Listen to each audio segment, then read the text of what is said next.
La psychiatrie a toujours été source de fantasmes. Notre imaginaire collectif est plein de ces fous, inquiétants, terrifiants, parfois violents, que l'on enferme dans des asiles pour mieux nous protéger du danger qui semble inhérent à leur folie. Pourtant, la réalité de la maladie mentale et de sa prise en charge est bien différente de ces représentations caricaturales. Hier comme aujourd'hui, derrière les portes des hôpitaux psychiatriques ou sous les diagnostics, se cachent des hommes et des femmes comme les autres, en rupture, en difficulté ou simplement en souffrance. Cette histoire ordinaire de la folie, c'est celle que nous racontent les archives de la psychiatrie.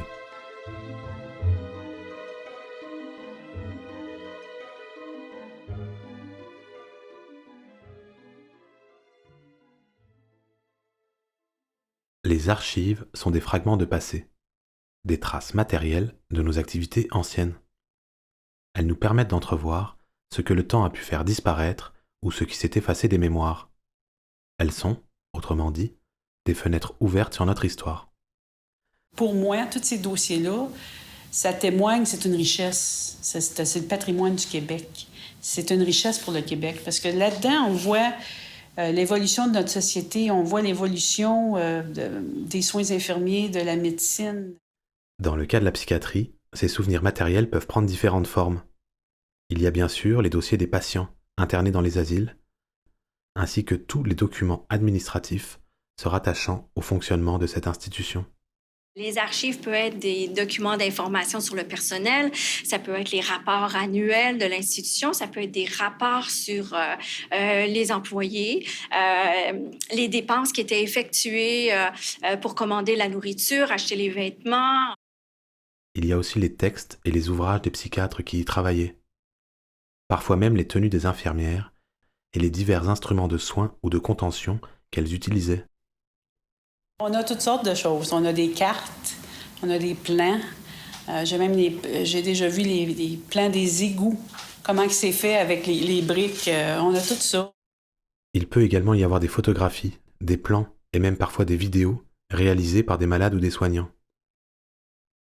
On trouve encore parfois des objets religieux, notamment lorsque l'asile était géré par une congrégation, comme ce fut le cas à l'hôpital Saint-Jean-de-Dieu de Montréal.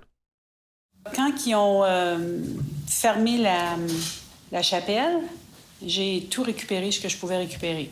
On a tout, sauf le prêtre. Mais j'ai tout. Tous les vêtements sacerdotaux, tout ce qui sert à dire la messe. Et même, il y a certaines choses qui sont particulières pour certaines fêtes. Bref, sous le vocable d'archives de la psychiatrie se cachent toutes sortes de choses. Toutes les traces et les souvenirs de l'activité psychiatrique passée.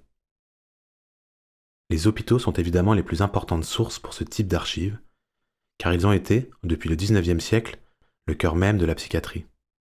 Ce qui semble changer au XIXe siècle, c'est que tu commences à avoir des structures qui sont spécifiques pour les aliénés ou pour les fous. Et donc, il y a beaucoup de populations marginalisées pour lesquelles on commence à construire des institutions spécifiques. Et donc, pour les fous, ça se passe, ou pour les aliénés, c'est au XIXe siècle que ça se passe dans les sociétés occidentales. Et c'est à ce moment-là qu'on peut appeler peut-être ou parler du grand enfermement, parce que c'est en effet à partir de la moitié du XIXe que jusqu'à le début du XXe qu'on commence à construire aussi beaucoup de ces asiles pour les aliénés. On pensait que la maladie mentale, alors à cette époque-là, la folie, s'attrapait dans le milieu familial souvent. Alors l'idée, c'était de retirer le plus rapidement possible la personne dite folle, l'aliénée, la personne avec des problèmes de santé mentale, de la retirer de son milieu où elle avait attraper sa maladie, puis de la mettre dans un environnement qui lui permettrait finalement de chasser ses idées noires puis de l'aider à retrouver sa santé mentale. La première thérapie psychiatrique au XIXe siècle, c'est justement l'asile, c'est de sortir la personne qui est considérée comme folle de son environnement, et on croit ou on suppose que cette séparation fait déjà beaucoup de bien à cette personne. Les asiles prenaient soin de noter tout ce qui se passait entre leurs murs, depuis l'entrée du malade jusqu'à sa sortie ou sa mort, en passant par les traitements qu'il avait reçus, les soins dont il a bénéficié et les activités auxquelles il participait. Les dossiers de patients, par exemple, sont ainsi des sources d'informations passionnantes pour les historiens et les historiennes. Ici, c'était des dossiers où il y avait parfois 2 feuilles, c'est-à-dire la feuille le patient rentre et la feuille du patient sort. Et parfois, c'était gros comme ça et il y avait de tout. Il y a les notes des médecins, il y a les notes des infirmières, il y a des notes de la police lorsqu'ils sont rentrés, il y a les notes de l'assistante sociale, il peut y avoir des lettres du patient et de la famille. C'est ça qui est passionnant. Mais les archives de la psychiatrie ne se limitent pas aux seuls hôpitaux. On trouve des traces de l'activité psychiatrique dans d'autres lieux, comme la prison, les cabinets de consultation privés ou encore les foyers d'accueil. L'histoire de la psychiatrie, c'est pas uniquement l'histoire de l'asile, il faut aussi sortir des murs et s'intéresser à différentes autres sources qui nous permettent d'avoir une vision plus large. Et donc l'archive psychiatrique n'est pas seulement dans les murs de l'asile. Tout à fait. Même si c'est vrai que c'est quand même fort lié à la question de l'enfermement. Mais par exemple, dans les prisons, on va voir apparaître des annexes psychiatriques. Et ces archives-là sont aussi extrêmement riches, extrêmement intéressantes. D'autant plus que les psychiatres qui travaillent en prison dans les annexes psychiatriques sont souvent les mêmes que ceux qui travaillent dans les institutions psychiatriques. Parce qu'au début, il n'y a pas tellement de psychiatres. Ils cherchent leur place. Et donc, c'est extrêmement intéressant de comparer leurs pratiques dans l'institution carcérale, dans l'institution hospitalière. Ils n'ont pas la même pratique. Pourquoi ? Parce que ces 2 institutions n'ont pas le même but au niveau de la société. En fonction de leur origine, les archives de la psychiatrie sont conservées soit directement dans les hôpitaux, comme à Saint-Jean-de-Dieu, soit dans des centres spécialisés, comme par exemple Bibliothèque et Archives nationales du Québec, ou, en France, les Archives nationales, soit encore chez des particuliers. On retrouve en effet des traces des malades et des soignants dans leur propre famille, et donc des archives dans certains greniers ou au fond de tiroirs poussiéreux. Ça nous prouve qu'on ne découvre pas les archives psychiatriques seulement dans les hôpitaux psychiatriques. Non, sûrement, il y en a partout. Mais où? Alors, il faut les trouver.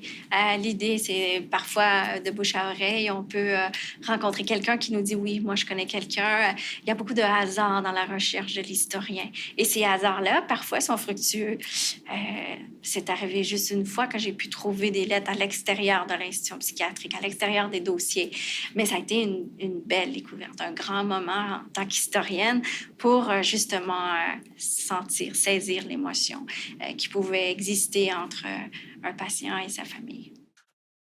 Une chose est sûre, peu importe où elles se trouvent ou se retrouvent, ces archives sont précieuses pour les historiens et les historiennes. Les archives psychiatriques nous donnent peut-être plus accès à ça, ou en tout cas, elles ont l'air, vous avez souvent utilisé, Benoît et toi, cette image du noir et du blanc. Elles nous offrent peut-être une histoire plus complexe. Et contrastée. C'est pour ça aussi que les dossiers de patients ou les registres qui nous donnent des informations sur les patients ou les écrits de patients, si on a la chance d'en avoir, malheureusement, ça n'arrive quand même pas si souvent, sont importants parce que ce contraste, à partir d'un rapport d'administration, il n'est pas vraiment visible. Donc c'est seulement quand on va dans les archives, je trouve qu'il se révèle à nos yeux. Elles offrent en effet une source de première main pour étudier l'histoire de la prise en charge de la maladie mentale. Une source que l'on dit primaire dans le vocabulaire historien.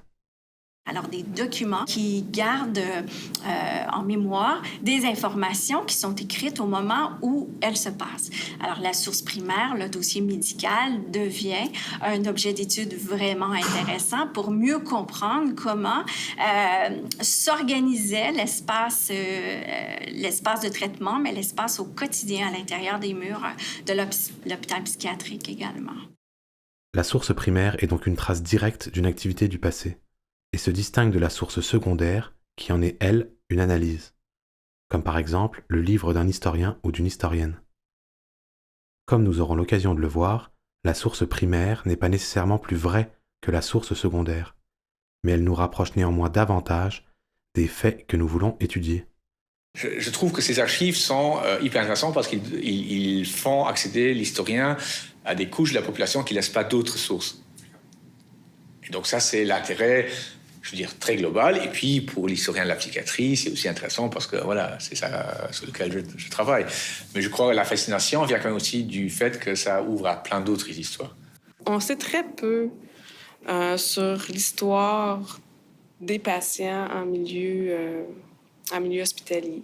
Alors, sans les dossiers, on n'aurait probablement rien.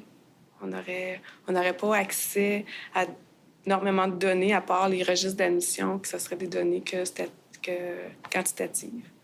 Alors là, on a la chance d'avoir des données qualitatives, des récits. On a l'avantage, enfin, de connaître c'est quoi l'histoire de Robert, puis c'est quoi l'histoire de Rita, puis c'est quoi l'histoire du patient 11-12-12, c'est quoi l'histoire... Alors, on met en lumière leur histoire qui est parfois une belle histoire, mais souvent des histoires assez difficiles, des histoires de vie difficiles.